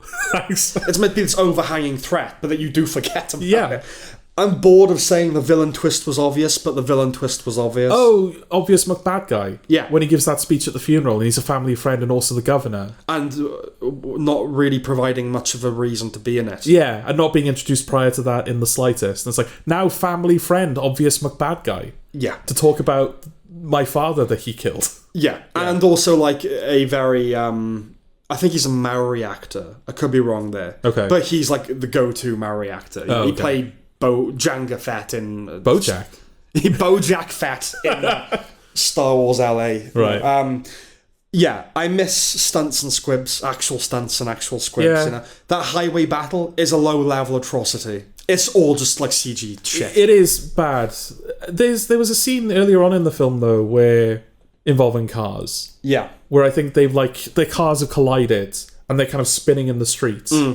And so the people in the cars are shooting at each other, but also Jason Momoa is using the parked cars as like cover. Yeah. Him or Batista are using the parked car. And I thought like, oh, that's choreographed quite nicely. Yes. Yeah, no, there has things about it. But then you've got Stuff that like highway that. sequence. Yeah. There's a couple of those old boy corridor fights to give the illusion of personality. Yeah. You know. With actual Asians as well. With actual Asians. This isn't a quality action movie. I thought the violence was too much at times, actually, for what it is. Okay. When they're in the car and they're like, that guy's face along the pavement and like tearing off limbs, and it's like, no, that's not... Yeah. This isn't Deadpool. Like, you know... There is some fun in the action scenes, like the cheese grater along the arm. I thought that was good. Yeah. And there is some novelty in a Hawaii set action comedy. If I ever knew that gambling was illegal in Hawaii, I forgot. So that was some interesting trivia. Yeah. Hawaii, no gambling and no rabies. It's not bad, all told, just mediocre and forgettable. Yeah, I saw it on my phone while on a train journey to London. Right. That was precisely the right venue for it, I think. You go. Yeah. Yeah. It like had my attention, but I was in Not a public... your curiosity. Yeah, I was in a public place, so it didn't have my full attention, but I was watching it. Yeah. And that was, I guess if you're on a train to London at some point... Give it a go. Give it a go. Yeah. Okay.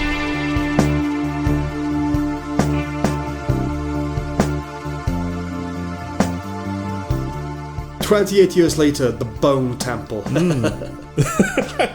Or is it 28 years later 2, or 28 days later 4? Yeah. Or 28 weeks later 3? Okay. The Bone Temple. It's the Bone Temple. Okay. Well, this picks up not long after the mad ending to the last one. Yep. Where both we and Spike learn that the Jimmy Savile Teletubby ninjas are actually not the most stable of people. No. After being forced to kill one of them, they induct him as a fellow finger, trapped under the thumb of Jack O'Connell's Sir Jimmy Crystal. Fists him. Meanwhile, Ralph Fiennes keeps enticing this big, buff, naked zombie back to his bone temple so he can show him a good time. In his hand. And eventually, these two parties cross paths to create the greatest Iron Maiden music video of all time. Don't call Ralph Fiennes a faggot. That's what you did. All I said was that he took him back to... Does he or does he not take him back to his bone temple? Are you saying he's the Delilah to his Samson? Does he? Does he not? He does. Take the zombie back to his bone temple and show him a good time. He does indeed. Yes. Okay. Well, yeah, we kick off with a memorable opening scene. We do. The whole thing's beautifully shot. The production design, the font, the photography. And I say this while in no way intending to throw shade at 28 years later. Mm-hmm. Shot much more nicely than 28 years later. Yes. Well, it's more well behaved than 28 years later. And this is one of the things that was most interesting going in, especially now that we know that Danny Boyle is returning to do the last one. If it gets made, yeah. If it gets made. One of the things that was praised about 28 years later was its punk sensibilities. The fact that it was filmed on an iPhone and that it was just the editing was like... It was edited with purpose, but also it was just kind of throwing stuff at you. And the music was so discordant. And like, you recognise it as music, but there's something else to it, you know?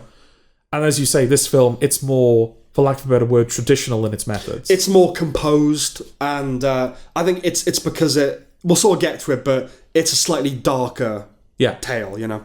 Like its predecessor, it traffics in extreme violence, except this time, much of that is perpetrated intraspecies. Yes. Right? Violence that, I felt the violence more Absolutely. this time. I don't know if it was the same with you. Yeah. It's not the first time we've encountered that irony whereby, in the face of monsters, 'tis we that become truly monstrous. Yeah. But it's rarely been presented with such a sadistic zest. Yeah. Right? Especially in a mainstream flick. Yeah, just fucking skinning people. Yeah, and relatively speaking, it does go out there with its flayings and its crucifixions. It was funny. I also saw this in the cinema. This was about a third full, this cinema. Mm-hmm. And the crowd seemed less up for it than Send Help. Okay. But that could have just been a product of the fact that Send Help is a film that it triggers a visceral reaction in people, be it laughter or kind of like that gross out, like, oh. Send Help is overtly fun. Yeah. And the violence in this, some of it, is not fun. Yeah. But I do remember the first major burst of violence. I guess he stabs him in the leg and everything. Yeah. But like the first like really big burst of violence is when Samson the zombie kind of rips the head off. Yes, with the spine attached. Yeah, the spine. Yeah. And I just hear the guy behind me go, oh, I don't know about this. It's like, did you not see the first one? Yeah. I'm just going to see this. Yeah, and that's more on the fun... It's not presented in a fun, comical way. No. But that's more like, yeah, that's what I came to a zombie film for. That's what, you know. But no, the human violence, that's why it's darker, right? And yes, in so depicting, making me appropriately hate the Jimmies. Yeah. The death of Jemima, or Jemima, whatever, that was particularly satisfying. It was. It was fine, and it was a good death and everything. I just think they dragged it out a little bit too long. I agree. Just the fact that she died when she did and how she did. But yeah, no. And there is that thing of why is nobody moving until the film wants them to move. Yeah. Yeah. Because we don't... Well, we've inferred what happened because we saw the hook. Yeah. But everyone in the room would have seen that hook embed itself in the back of her instantly. head. Oh my god! Yeah. Whatever, you know. Yes. Jack O'Connell's very good as Sir Jimmy Crystal, a shadow being forged in the furnace of supreme daddy issues. Yeah. I didn't expect him to have any lucidity about his childhood. I assumed he'd be totally crazed, right? It's an interesting direction for the Jimmies in general, I think. Yeah. They're introduced in the last film as this like fun, mental, acrobatic group. Yeah. Whereas in this film, they're kind of monsters.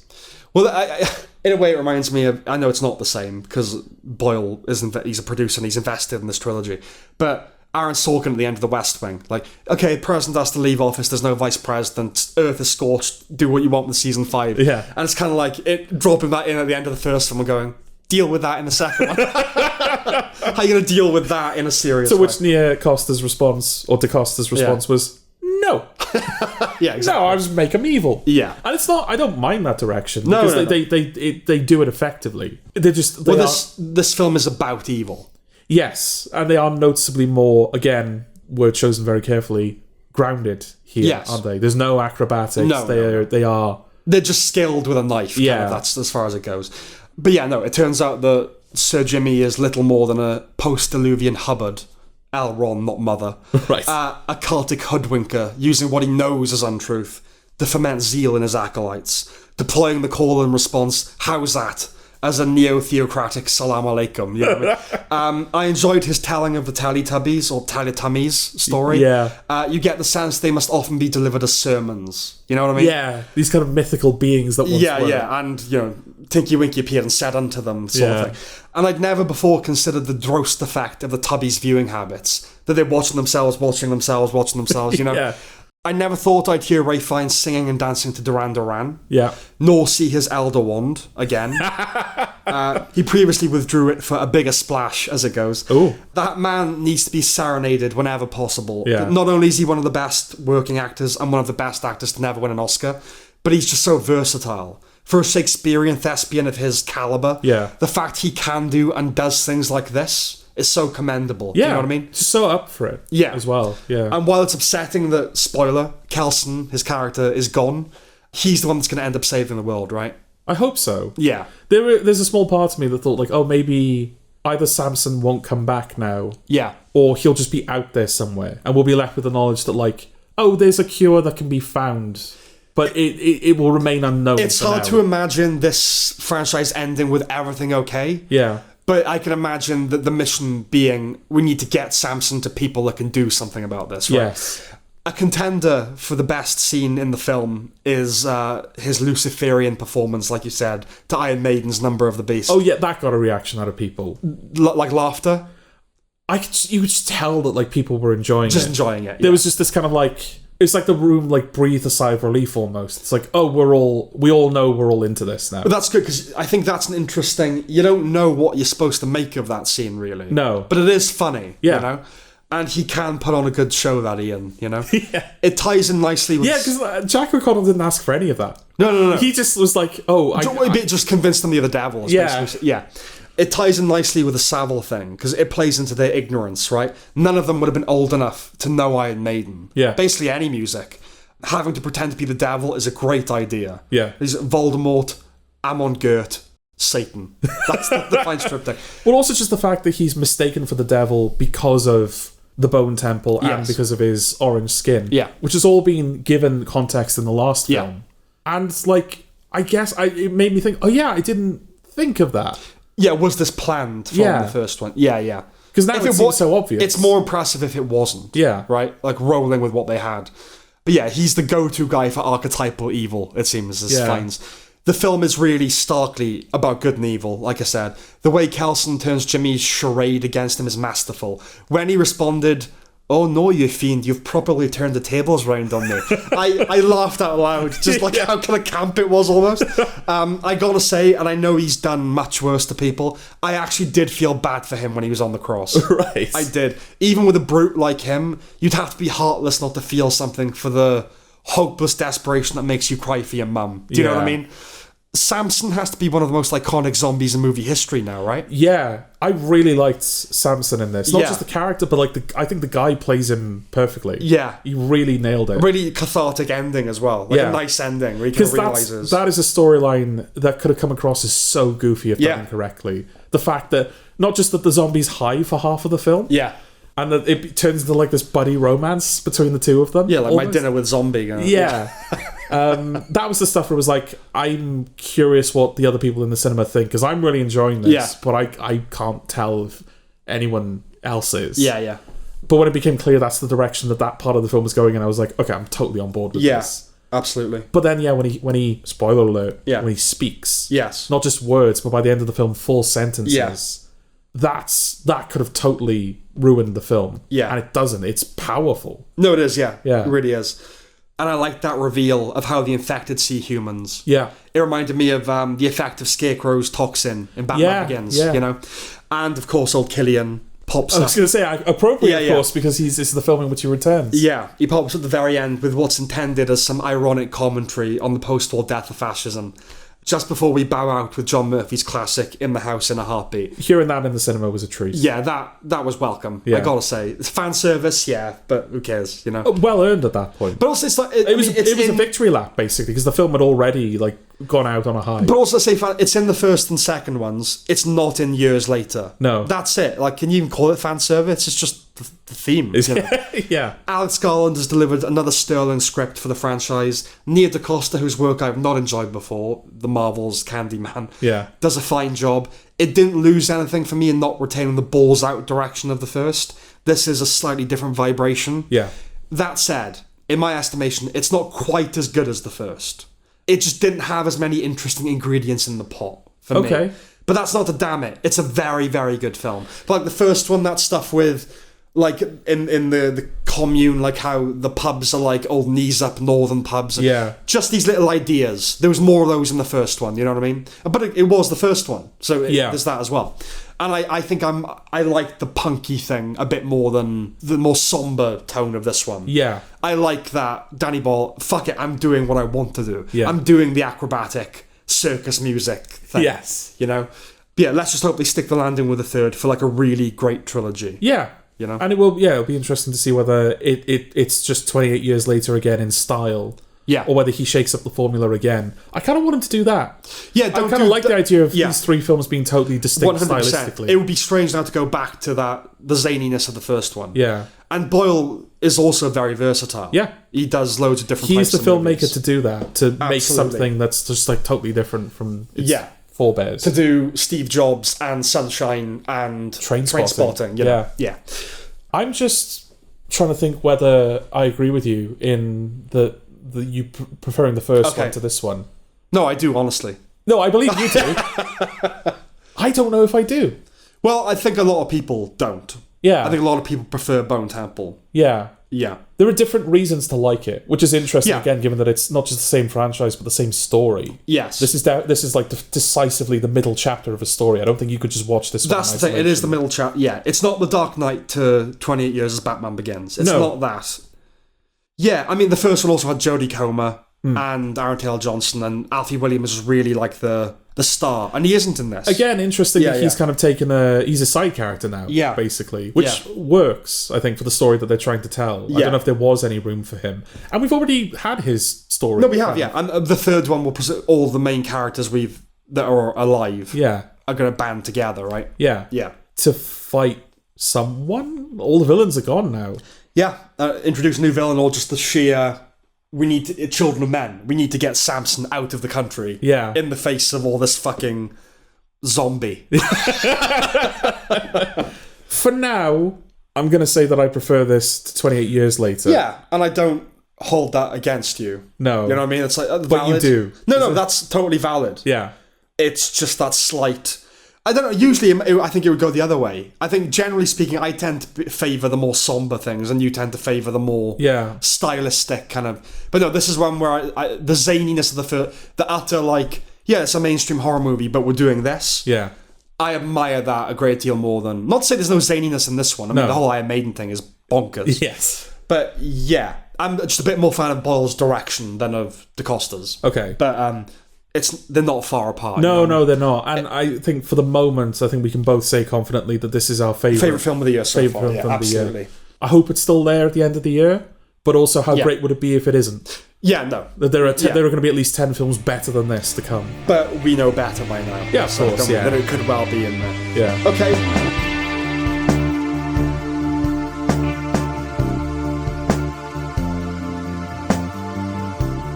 Alright then, Sam, we're going to talk about a film by Markiplier, and the film is called Iron Lung. That was me, that was my Markiplier impression. I wouldn't know. No, it wasn't very good, so you're alright not knowing. You could have pretended that it was, couldn't you? So good for you. Well, no one would have believed me if I had. Yeah, Iron Lung, produced by, directed by, written by, co-edited by, self-distributed by, and starring Markiplier. And wanked over by. Ooh. Ooh, okay. In this Markiplier film, Markiplier is sealed in a submarine and lowered into an ocean of blood on a distant moon, where he is tasked with searching its depths. For resources? For threats? For a plot? For the life of me, Sam, I honestly couldn't tell you. Yeah. Okay, well, my intuition early on was that this wouldn't mean much to anyone unfamiliar with the game. Okay. Because I know, all I know is that I've literally never seen a video of his. Right. Ever. But I'm familiar with the phrase, the name Markiplier Through You. Yes. And I know it was a YouTube gamer guy that was making a film based on a property he had bought because he loved it. Yes. Right. So I thought, right, okay, it's going to be an in-crowd kind of deal. Okay. So I watched a playthrough of the game. His playthrough? No, a playthrough. Okay. It was a silent playthrough. Oh, right. I don't watch commentary on games. Okay. For 5 minutes I watched it. Okay. Then it became clear I didn't need to watch a playthrough. No, this film is a rare case in that it's double the length of its source material. Yes. So yeah, any critics say, and there are plenty, saying that intimate knowledge of the source material is a requirement. It's not. Is that just them trying to say that they didn't get it, but trying to be nice? Trying to build a bridge. Yeah. Yeah, like, oh, I'm not young and hip and a gamer, but, yeah, no. It's a puzzle kind of game. Not a puzzle even. It's kind of a... What is it? How would you describe Iron Lung? I mean, walking simulator is the wrong word because there's not much walking in it, but No. I think it's... A patience testing game? Well, I think the reason I jumped to walking simulator is that they are typically very linear experiences. Yeah. Where there isn't much in the way of interactivity. There is a set path that you're expected to follow. Yeah. Iron Lung is able to achieve that because you literally can't go anywhere. It's like GTA, but it's just driving the car along the route you're supposed to and you can't see outside. And I think the horror is delivered to you in a very set intervals. Right. I don't know if there's much in the way of randomization or No. If you replay it, it's basically the it's a little same indie experience. game. Yeah. It's hardly the liveliest game in the world. And I know we're not reviewing the game, but it's supposed to invoke claustrophobia and dread for the unknown outside. It didn't for me. No, I mean, it's the type of game where all of the world building and context is given to you in a text dump at the beginning. That's the thing. And it's basically just an excuse to be in a horror scenario. Yeah, it harkened back to Atari, where you'd get this dense lore and storyline in the manual. Yeah. Knowing you're just going to be met with blips. Yeah. The context, because he's a prisoner, isn't he? Oh, I thought you were saying because the film's a con. That too. That introduces the game is here rendered as voiceover from Megatron, apparently. Well, it is set in space, Sam. But it is. It's one of those. It's like it's one of those kind of voices, isn't it? I also suspected that familiarity with Fishback or Pound Shop Adam Driver might be an impediment. I don't know his timbre. Okay. But if he's like most YouTube gamers I've seen, there's probably some goof to him. Oh, yeah. Yeah, okay. Yeah, he's a goofy man. Okay, so weirdly, I think I was in a better position than the guaranteed audience to appreciate his performance. Because I don't know him as anything else, right? Yeah.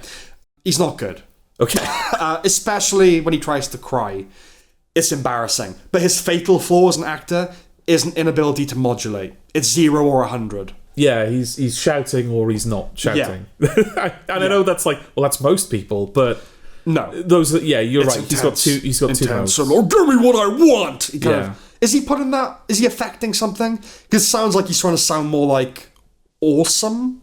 No, I think that's his voice. He just has a deep voice. Okay. Yeah, and I think that might just be years of affecting a voice. Okay, it's just kind of imprinted on him now. Okay, there is something interesting about the premise. The question is, to which medium does it belong as an adaptation? Yeah. Right? Forget the original idea. The game is the game. It's its own thing. And its stark simplicity demands invention and addition. Yeah. Right? Don't even think about how you would adapt it. Okay? Let's stick to the story that he gave us. Okay. That's what we're going to do with the adaptation. However you did it, we'd probably agree that confining the action entirely to the sub is mandatory. Yes. Yeah? Yeah. Though he does cheat a bit with hallucinations and stuff like that. Yeah. Well, yeah. No, he does. You would have to. No. Right? I know that this is the point that you're going to make, Yeah. but I think if you're a first-time filmmaker, which is basically what he is, yeah. he's dabbled in the visual medium before, but only ever in kind of like choose your own adventure YouTube series and short animation. Right. Or not even animation, just short things. Yes. This is a hard one to start with. It is. To the point where it's like, I actually don't... If it was good, it would have been commendable. Well, let me just finish that thing, right? Okay. Because forget the cheating with the hallucinations and stuff. Just, right, with the story he wanted to do with his adaptation, what's the best outlet for that story, right? Okay. It's not a film. It's not certainly a film. not a 2-hour film. Well, certainly not with his approach. Yeah. It's probably best as a short story, Okay. I think I can really see that on the page. You know, that terror of the outside, all in the guy's head. Do you know what I mean? Add a push an audio drama. I think you could do something with audio drama. There's something Harlan Ellison about it, actually. The nature of that sci-fi, like you know, the guy that did it. I Have No Mouth, but I Scream. I don't even think a short film would work, though. I would have been grateful for a shorter one, like you said. Yes. Yeah, way too long. Yeah. Way too long. There are films that are too long because they're overambitious, because they're poorly paced, whatever. This is one of the most unnecessarily long films I've ever seen. Okay. I mean, it's an indulgent vanity project in the first place, but not all of those end up as stinkers, right? It's like he was being paid by the minute, like padding the word count for an essay, like he was delaying for something. Just these nebulously hallucinogenic protractions that do the same thing over and over again. To my mind, it's either A, because he was trying to justify it being a film. Yeah. B, his tumescence is such for the game, he just wanted to wallow in that world for as long as he could. Yeah. Or C, both. Right? Certainly B, if not B and A. I lean towards B. Yeah. Yeah, I think he just so fucking loves this it's the vibe. Same, it's the Five Nights at Freddy's 2 problem again, isn't it? It's written by a guy that's too in love with the material. The smell of his own fart, yeah. Well, that as well. But I mean, he clearly loves Iron Lung. Yeah. It clearly had an impact on him. And so he wants to treat it with the reverie and the respect and, I suppose, the time that he thinks it deserves. You meant reverence, but reverie was actually the appropriate thing to say. Go on. Well, reverie is just like being lost, like in thought. Like right. Yeah. Maybe I picked it on purpose. Yeah, Who that was knows? a Freudian slip. Yeah. Yeah, obviously he's a fan, and this feels like an expensive fan film. Yeah. It does. He basks in its aesthetic, its vibe. Yeah. And that's its ultimate sin. A vibe is not sufficient for a film. Yeah. Cosmic horror steampunk. Cool feeling, bro. Yeah. Now what? Yeah. You know, the script is just a big bleh. It's a bit of a shame as well because... Well, there's a couple of elements here. The reason that I was keeping an eye on this one, it was the same reason I was keeping an eye on Shelby Oaks. Yes. Because obviously YouTube content creator going on to make their first feature. It's like, well, I want to see how that turns out. In the context of Shelby Oaks, it was a case of Chris Stuckman having sworn off negative reviews. Right. So it's like, okay, I'd like to see how that guy goes about making a film. Yeah, which was received negatively. Which was received very negatively, yeah. Whereas with Markiplier, this was just a passion project. He wasn't making a film because he loves film. He was making a film because he loved the thing of which he is making a film of. And this has been received a lot more positively than Shelby Oaks. By fans? I think so, yeah. Yeah, not by critics. Okay. Yeah. I don't know about the critic response, but yeah, this is... I mean, the film has done fantastic at the box office. Yeah, but of course it has. It's got a built-in... It's the anime thing. It's, you know, people are just going to go see it. The thing that bothers me, it's the fanboy thing.